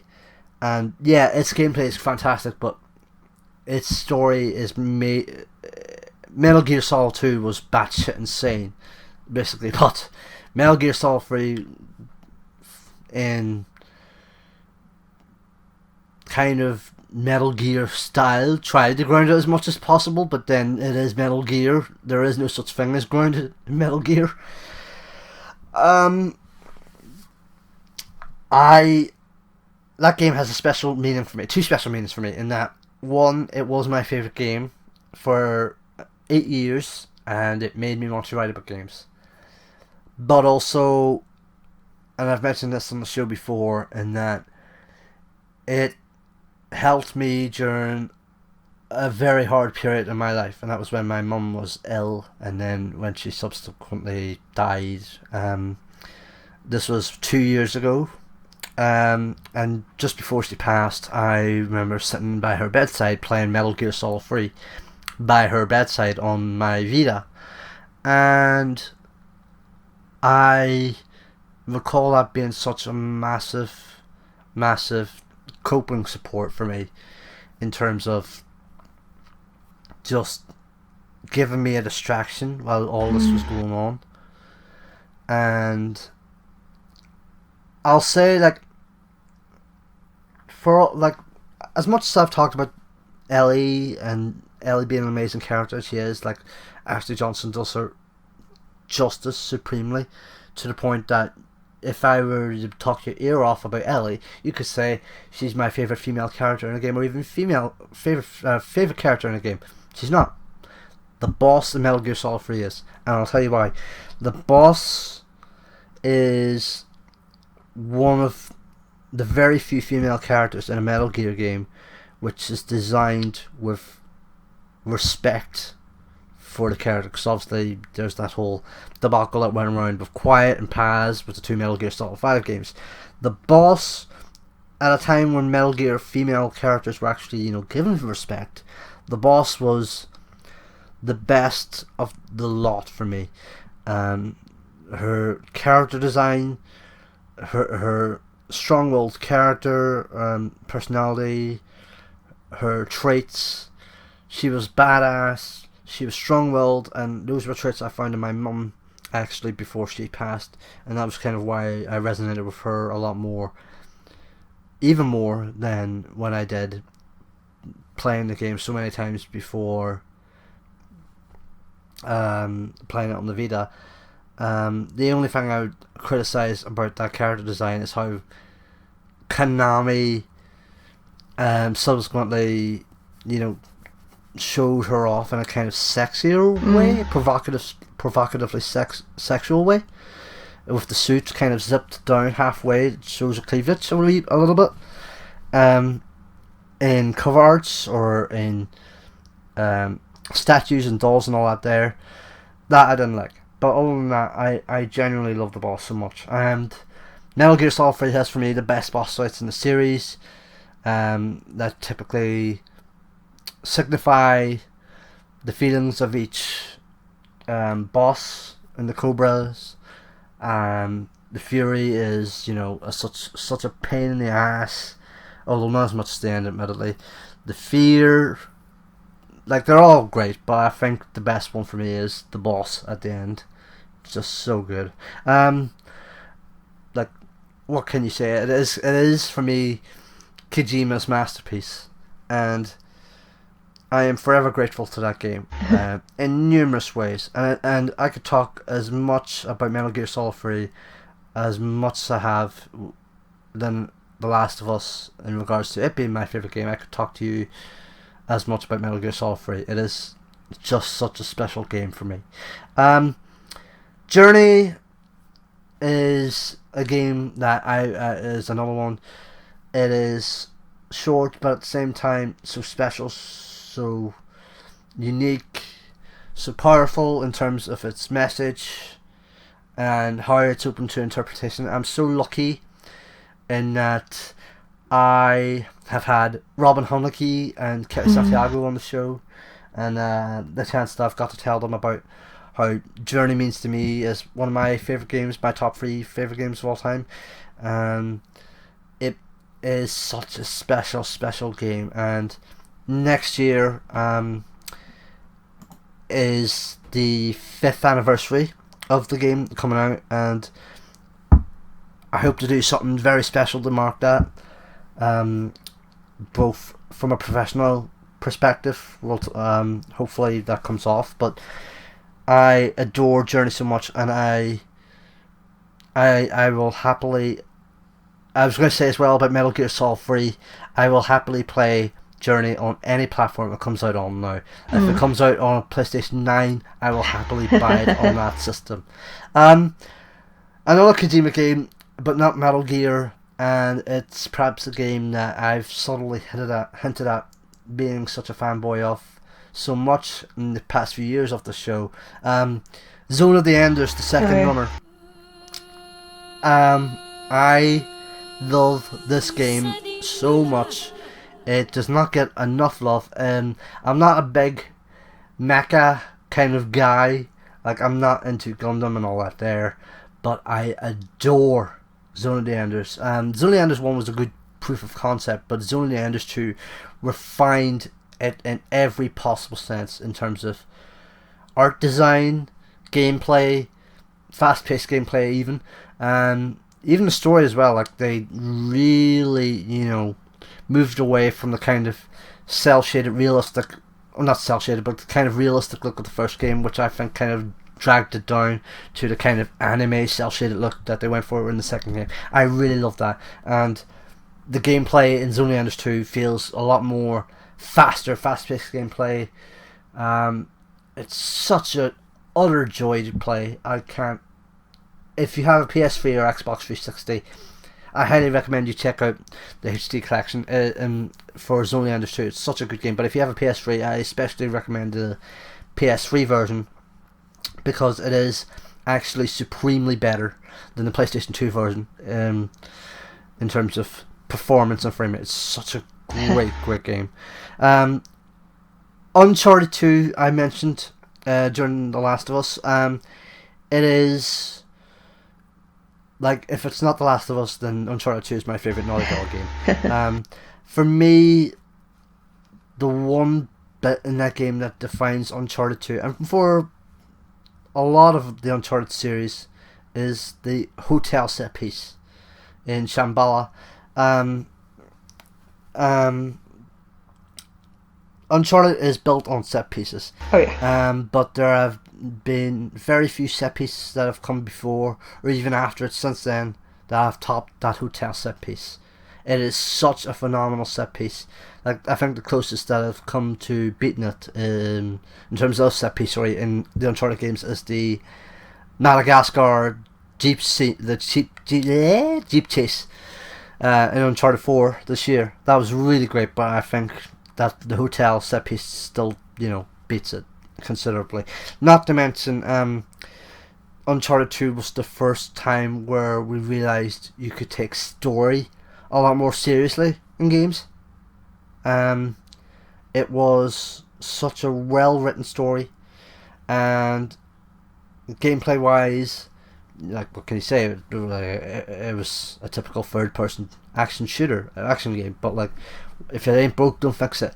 And I mentioned, like, for the first time, story, like how we could take that a bit more seriously now with Uncharted 2. I think that's because of the relationship between Drake and Tenzin, and that was in itself an inspiration for The Last of Us. So yeah, Uncharted has its root. Last of Us has its roots set in Uncharted 2 in more ways than one. Not to mention the fact that I am personally of the belief that the 4 core leads of that game, Amy Hennig, Bruce Straley, Neil Druckmann, and Richard LaMarchand, are, for me, the best set of core developers you will find on a game ever, on any one game ever. In the same way you'd find John Romero, American McGee, Carmack, McGee, Romero, all those types of them kind of developers from the old id days, doing Doom and Wolfenstein. For me, Hennig, Straley, LaMarchand, and Druckmann is that my generation of that core group from id for me.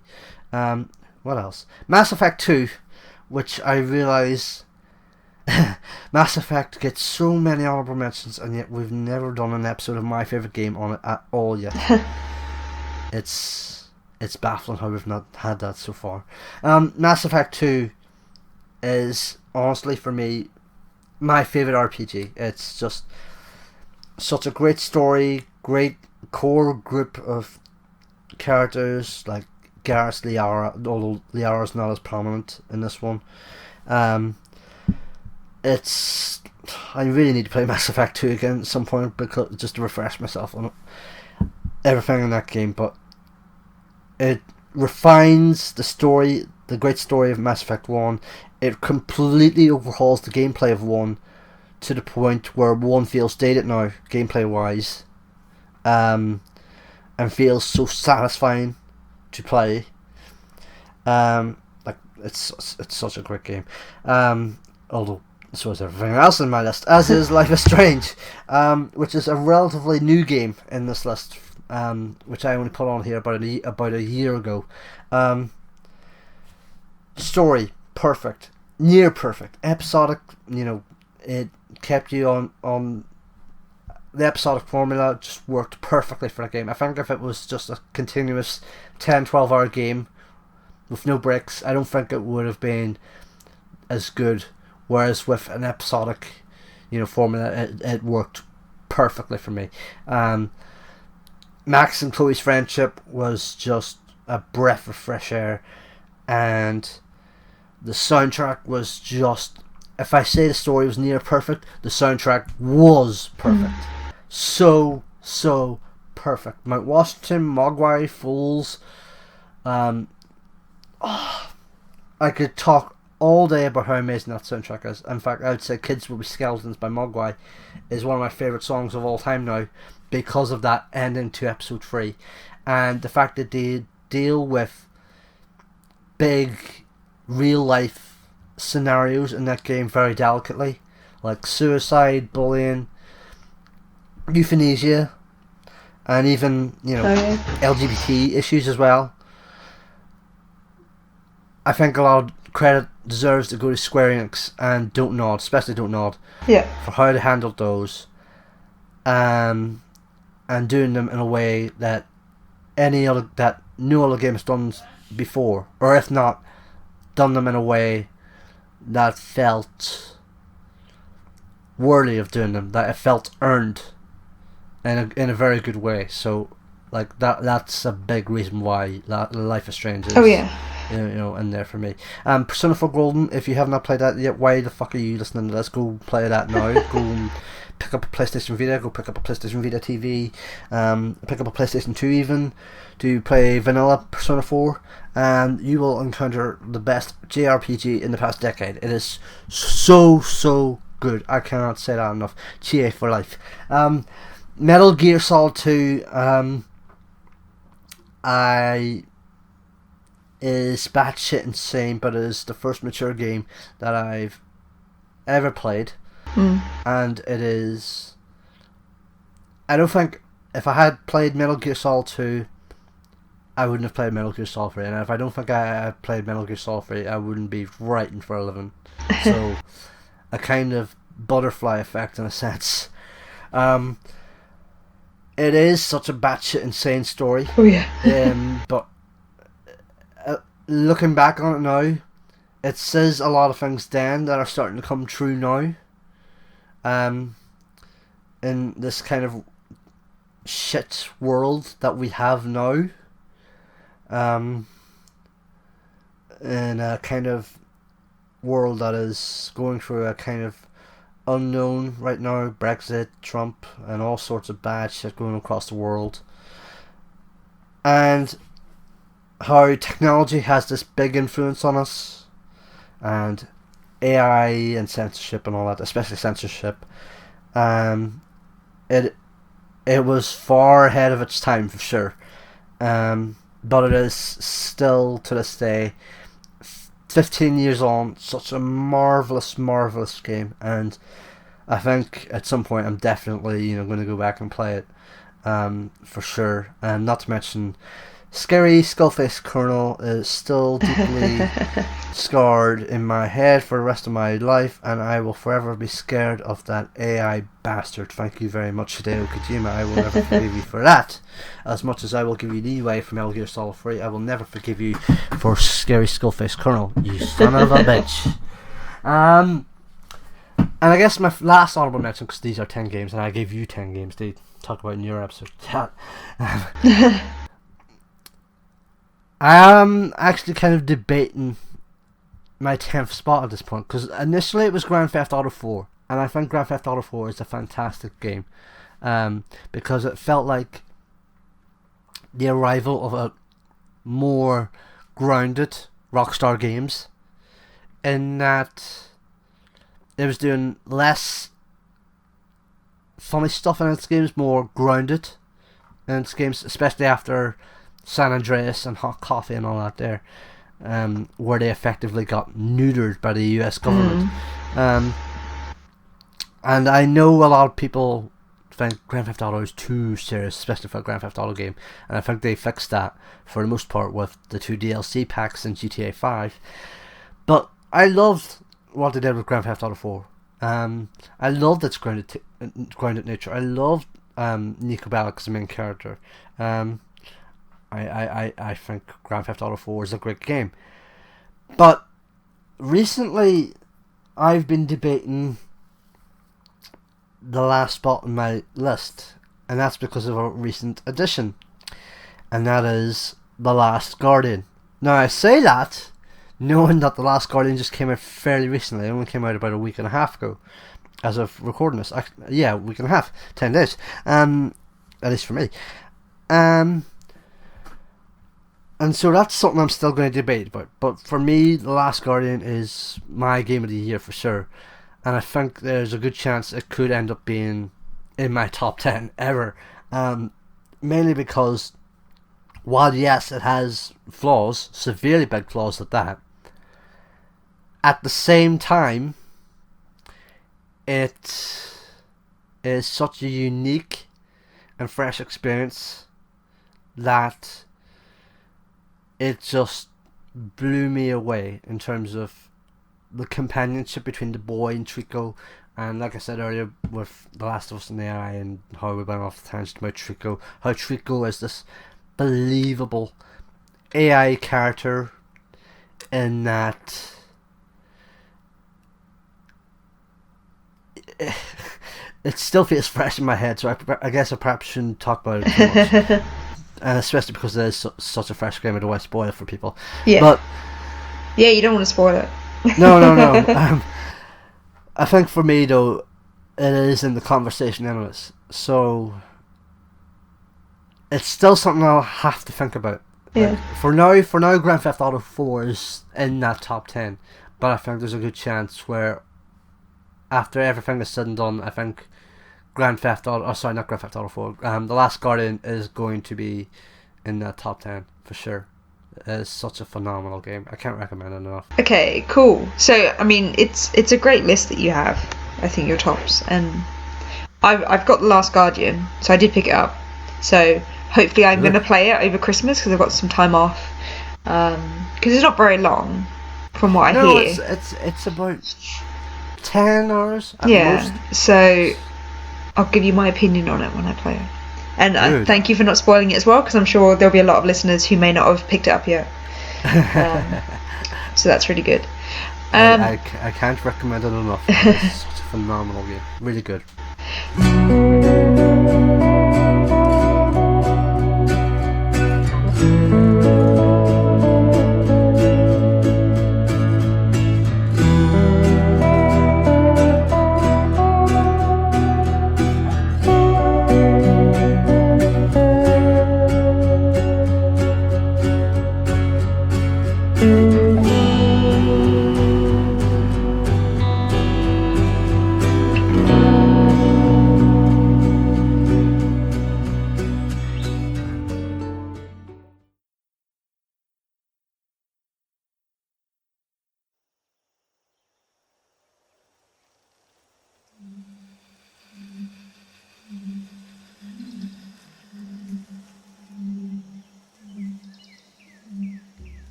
So, of course, Last of Us 2 very handily got announced quite recently, which is quite good for the timing for this, I guess. So, what are you hoping? Or what are your thoughts on it? Or thoughts on the trailer? How they announced it?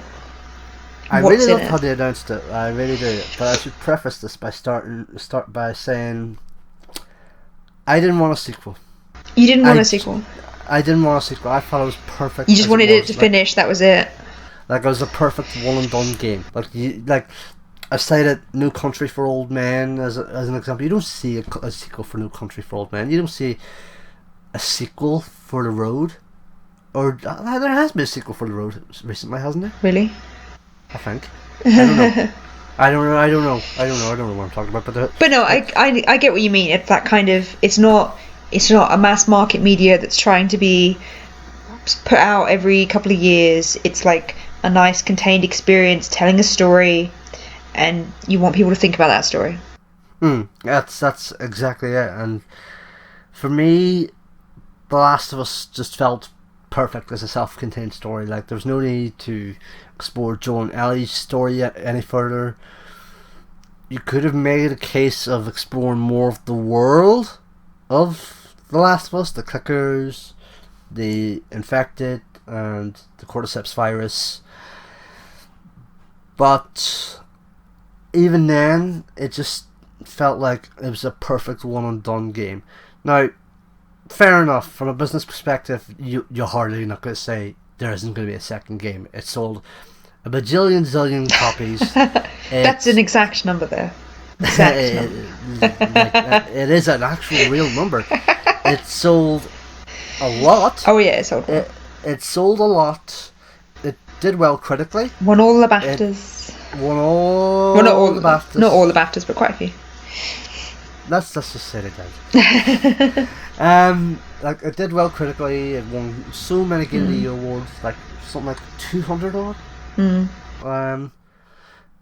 And like, there was no chance in hell, at least from a business perspective, like they weren't going to do a sequel. And I was open to that as it was, which was fair enough. But from a story perspective, I felt it was fine as a self-contained game. But at the same time, I knew going into it there was going to be a Last of Us 2, because it just made sense from a business perspective. So, you know, watching the trailer a few weeks ago, at the end of the PSX keynote, like, there it is, the Firefly logo, and everybody loses their shit. like, okay, like, at least aesthetically, this looks like The Last of Us, and that's a good thing, because it's sort of going to change. And then, this person, it's not determined to be a man or a woman at that point, has done something. That they have bloody knuckles, and then they pick up a guitar, start playing, and then Ellie starts singing, and I was like, oh, are you kidding me? At this point, like, I was actually kind of getting into it, but at the same point I was like, are you kidding me? I don't want to play as Ellie, I don't want to play as Joel. And then Joel comes in and then says, what are you doing? Like, is this what you really want? I was like, do I really want to see more of Joel and Ellie's story?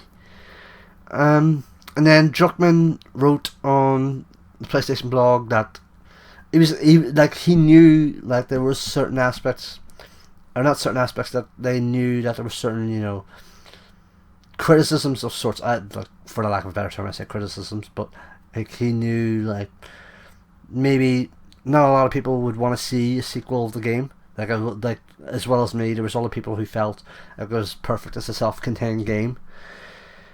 But then he said as well, just as he thought he was about to give up on, making a story for The Last of Us Part 2, because like there was aspects of it that weren't working and all that there. Again, I'm paraphrasing here. I need to actually double check the PS blog on what he's actually said. He found a story strand to go from, and that's kind of why we're going with Joel and Ellie again. And Ellie's the playable character this time, the full playable character. I think from what Druckmann has said, and of what we've seen from the trailer, and the fact that this is Naughty Dog, while I was at the same time content of not seeing a sequel to The Last of Us, I am willing to give them the benefit of the doubt. I am, because they made The Last of Us work so well, and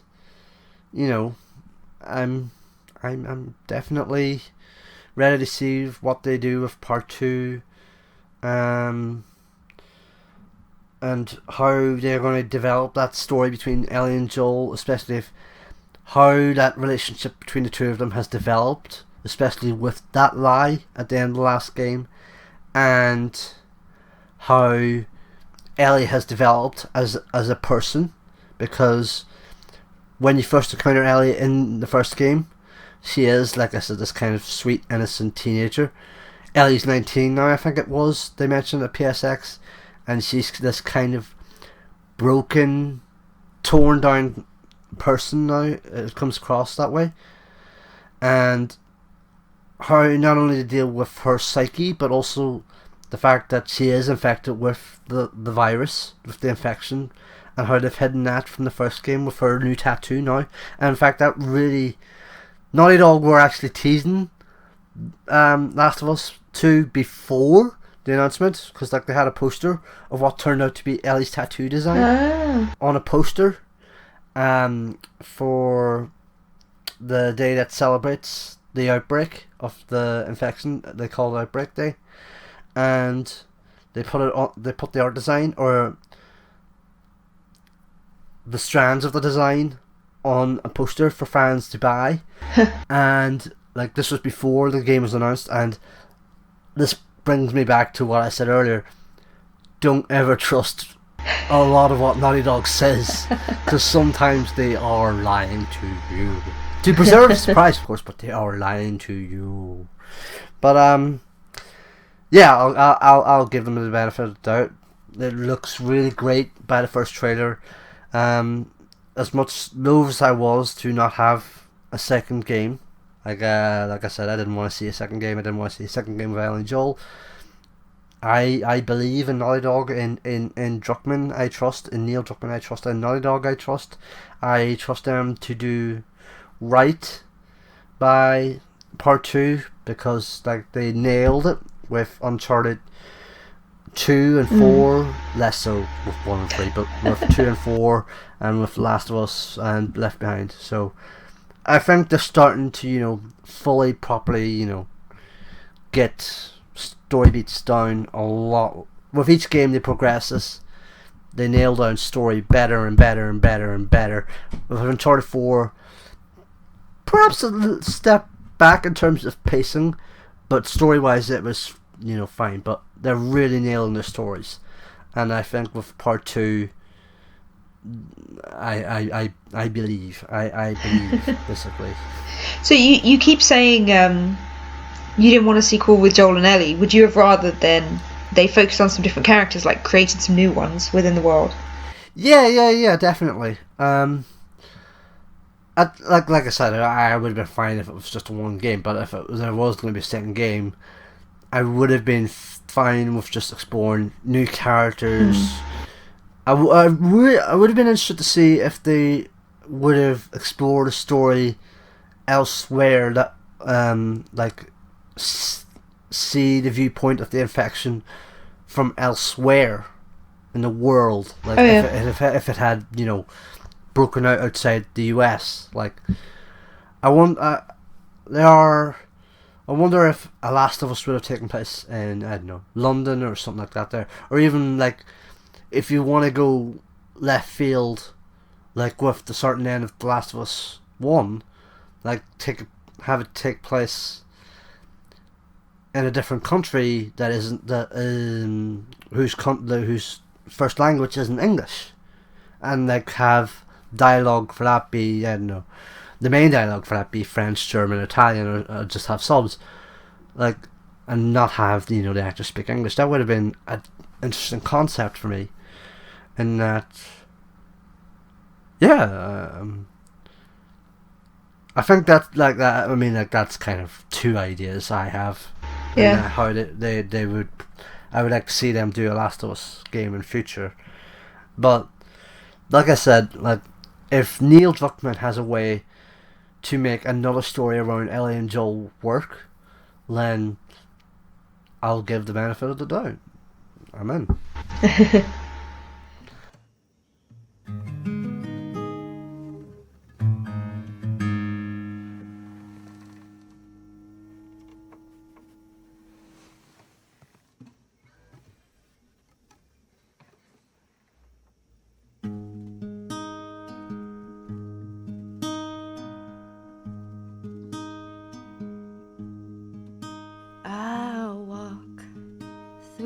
The valley of the shadow of death, and I fear no evil because I'm blind to it all. In my mind, my gun, they comfort me, because I know I'll kill my enemies when they come. Surely goodness and mercy will follow me all the days of my life, and I will dwell on this earth forevermore. Said I walk beside the still waters and they restore my soul. But I can't walk on the path of the right because I'm wrong. No, I can't walk on the path of the right because I'm wrong.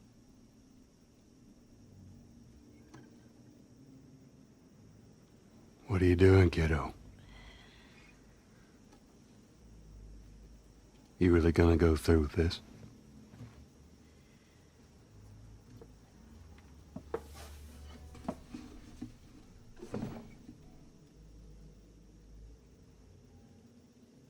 I'm gonna find, and I'm gonna kill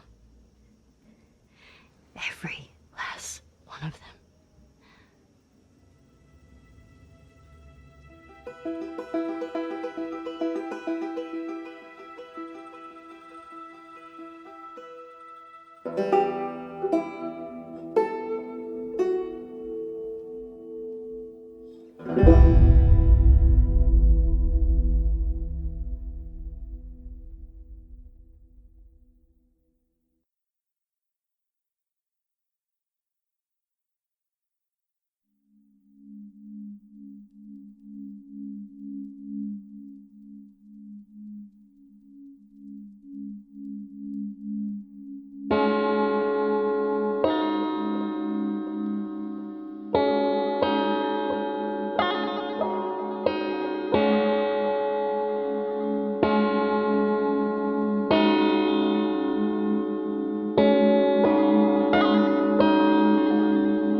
Well, I don't know if you had anything else upcoming, like, I don't know, if you want to talk about next series of My Favourite Game or anything like that.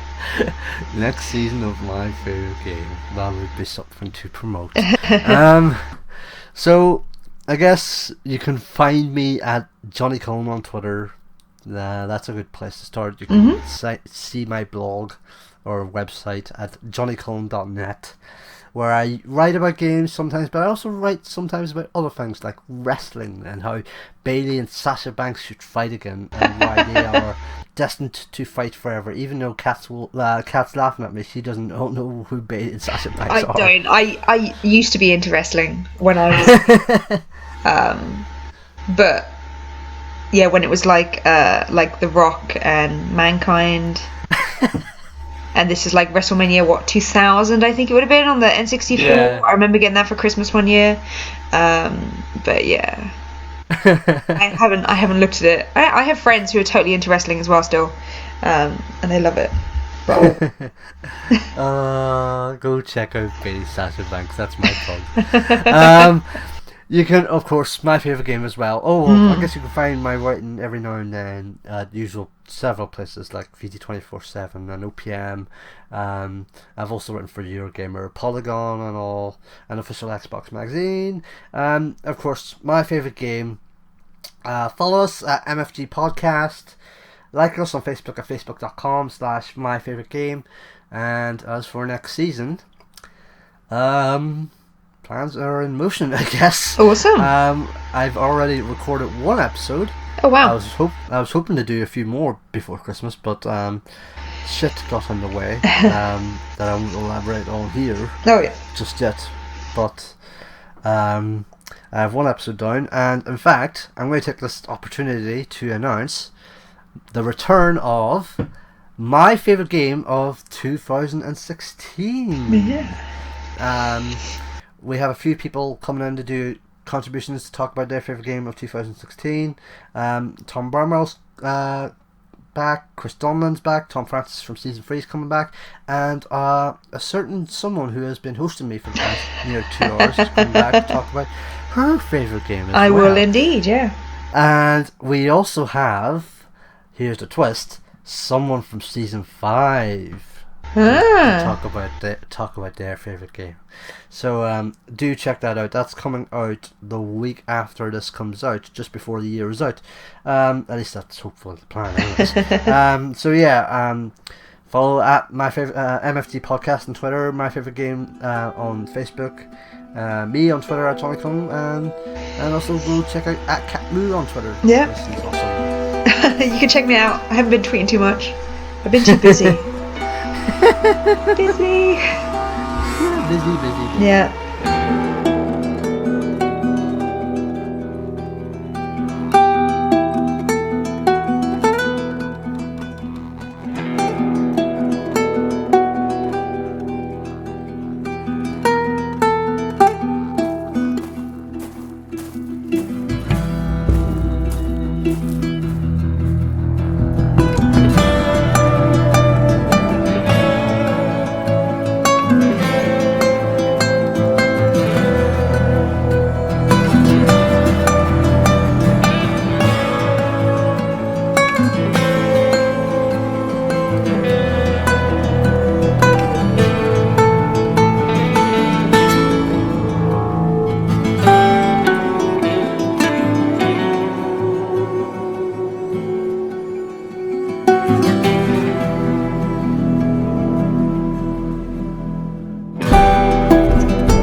So that was a great episode. Thank you, Johnny, for being on.